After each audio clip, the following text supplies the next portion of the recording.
Hello, it's Pete Thompson, Head of Product Management at HTK, and it's time for another deep dive video.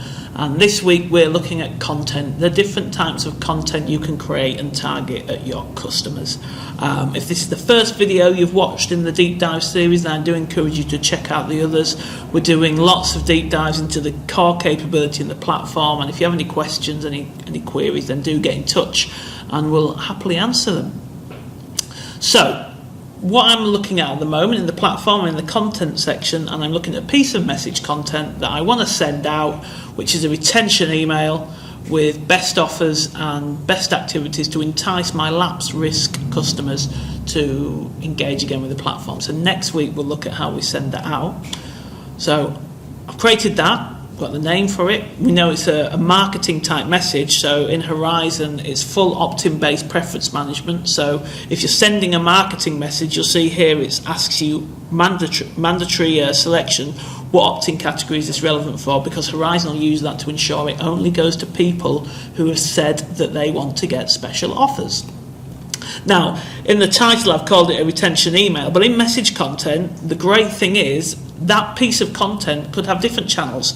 There is an email version, but I might want an SMS and a push version. So without the need to keep going out and into different areas, creating a push version, coming back in, creating an SMS version, then having to create all those different versions in a campaign, you can have one piece of message content that can be across different channels, and you can measure the performance of that at a message level, and then you can drill down to see what channel it's performing best on. So that's really useful, saves time, and it allows you to think of the quality of the message rather than getting too hung up on what channel it's been sent on, because people engage on different channels all the time. So we'll go through the email, and then I'll touch on what the SMS and the push version are like. But you'll see the typical kind of things you expect to see in an email: the from address, the sender name, the reply to, the subject line, and also we use smart inserts. You'll see here I've got first name, so it's going to start with someone's first name. You can select a layout, you can select a different theme for that layout, and when you get down to the crux of the email, this is our main editor. So you can see it highlights bits where you can edit. I can go in there and I can add some new rows, etc., and manipulate the look and feel of it. There's a toolbar across the top. I can change the view, so what's it going to look like on a tablet, what will it look like on a phone that's vertical or horizontal, what will it look like on a laptop. There's a range of smart inserts we can support, so you'll have seen throughout, especially the segmentation video, all the things you can segment on, pretty much the same things you can include in a message. So first name, last name, location information, channels, some demographic data, anything, your interests, anything that you might know about that person, can clarify back to them, get them to change, etc. So it's very deep personalization capability within message content. So as I said, this message I'm building is there to target my lapse risk customers, and I'm going to put in there their best offer, their best reward, and the best activity. Now, as you'll see, these are smart inserts. So at this point, I'm creating this email. I don't know at this point I might not know who's going to get it. I won't know what their best offer is or what their best reward is, but that's fine. Horizon will work that out. So it looks quite dull here, well, it's got a grey image here, but if I quickly open here, you'll see here is an example of that message that I received. So, hi Pete, we've got some great offers and rewards for you, and it's handpicked my offer. So I've got 20% off any item of menswear. My best reward is to preview the fantastic range of new Levi's before they go on general sale. And my best activity is to watch our fashion video and take the short quiz, each of them with a call to action, which if I hit on that, will take them straight to the Crease Jeans loyalty portal. So when I'm designing it, I don't need to worry at this stage who's going to get what, because I said I want this to be the best offer. And if you've watched our offer video, you'll know how that's calculated. So I can build this message very quickly, and it be highly personalised. Now, the one other thing that how we can take personalisation that one step further is using something we call variable content. You'll see, there you go. I've got my email open because I want to show that email, so you are going to see some emails pop through my inbox. Maybe I'll just quickly close that now that we've finished.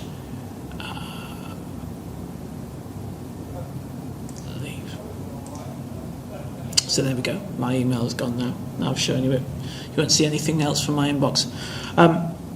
So what we can see now then is, as I said, you've got a certain level of personalisation in there, but what we're also going to add in now is variable content. And this is where you can use the segmentation, you can use some of the rule groups you've built to further personalise that message. So a good example here, you'll see we've got a pretty basic intro here. Hi, first name, we've got some great offers.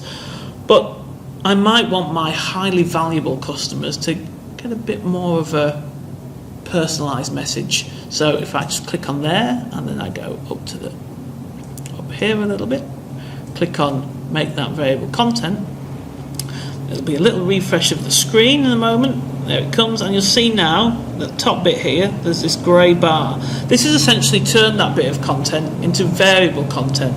So what I can do now by clicking on the pencil is create some content that will be shown to different people depending on the rules that they meet. So this is going to be my valuable customers, and those are going to be identified by people who are a member of my high value group. So at least 3 stars value for Elvis. So save that. So right now you'll see it's got 2 different pieces of content for that area, and it goes back, and I can select the default is there, and if I select my valuable, enter the so I could again, I'll probably use their first name as a valuable customer.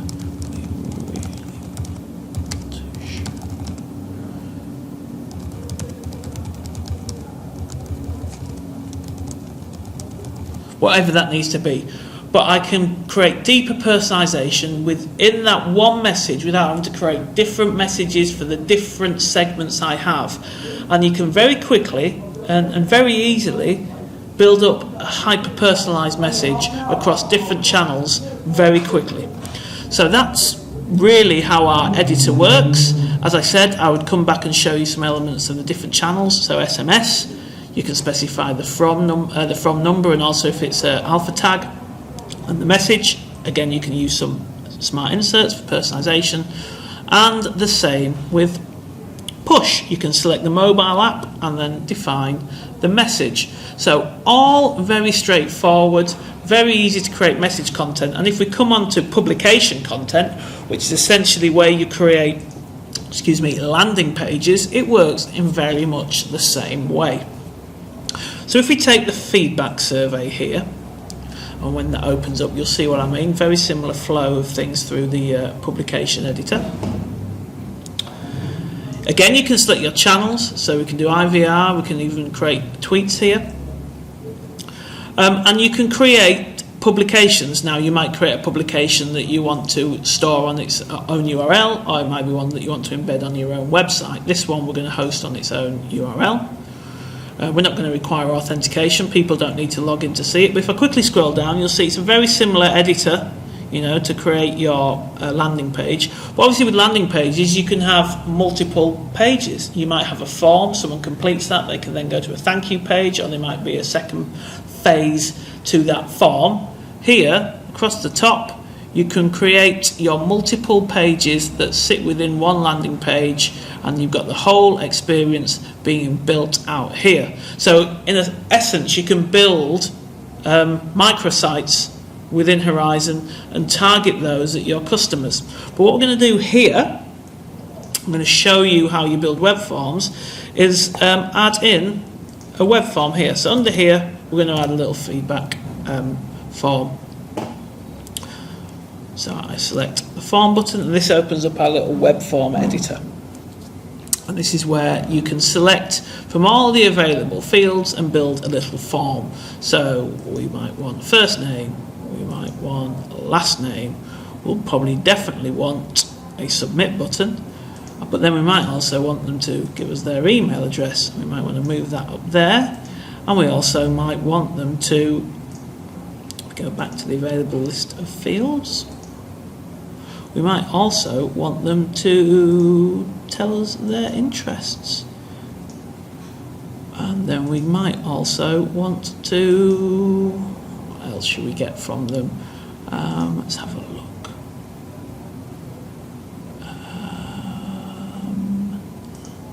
let's say we want to take their a number so we can send them some SMS messages. So there we've built a very simple form to capture some information. Now if I click on the submit button, I can then start to create the experience, the user journey. So when they click submit, what do I want to happen? Well, it could be I want them to go to the thanks page. I might want to go to version 2 of the thanks page. I also, if they do complete the form, might want to trigger a message to them that says, oh, thank you for completing the form. If this is a particularly valuable customer, I might want to notify some internal colleagues of mine that a valuable customer has just completed the form. If so, I can select that message and I can select what group of internal users that should go to. Is also completing this form a success event, i.e. is this something we're driving that customer to do, so we want to monitor this as a successful outcome for the campaign. I could take this even further and then base it on a rule. So actually if someone entered a particular name or email address or selected a particular interest, I might send them to a different page of the form. So if I said, well, if they say interest is eating out, I'm going to take them to the thanks to page, So you can create a real-time experience based on the information that they're providing in this form. I can then apply that. If I click the apply button, and then what you'll see, that page that we were editing is now added that form in there, and I can create multiple pages of the forms.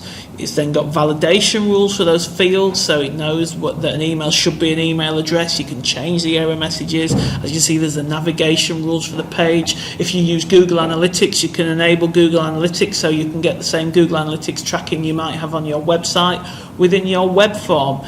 It does allow for a great deal of personalization and a great way to create simple web capture forms that you might want to use in your campaigns. The final thing I want to go through is the store. So you can upload images, things that you use quite frequently, it might be images in your email and your publications, into your own version, in your own area of our cloud storage. So you can see here there's various logos, there's personal shopper, JPEGs, different imagery, everything that we use in the Crease Jeans division, and our customers have their own that want. You can upload your images, PDF documents, anything that you're going to be using on a regular basis for you want your customers to access to your emails can go in there. Very useful if you've got stuff you want to upload. And then finally, content items. You might have certain things, terms and conditions, etc., that you always use. Your terms and conditions are the same for everything, so you might want to create a stock library of repeatable text HTML that you use in all your messages, so you can simply add in your content items into your emails. So it keeps your workflow nice and streamlined, and you're constantly working towards easily achieving what message you're creating, rather than going, oh no, I need to type out this address, these terms and conditions again. Just repeat that through. That is a whistle stop of our message capability. It's very rich, you can do a lot with it, and we'd love to talk to you if you have particular queries about that. Next week we're going to talk about campaigns and how you can use that content in your triggered messages, etc. So do continue to watch and do get in touch, leave comments and contact us if you have any other queries. Thanks for your time, and I'll see you again.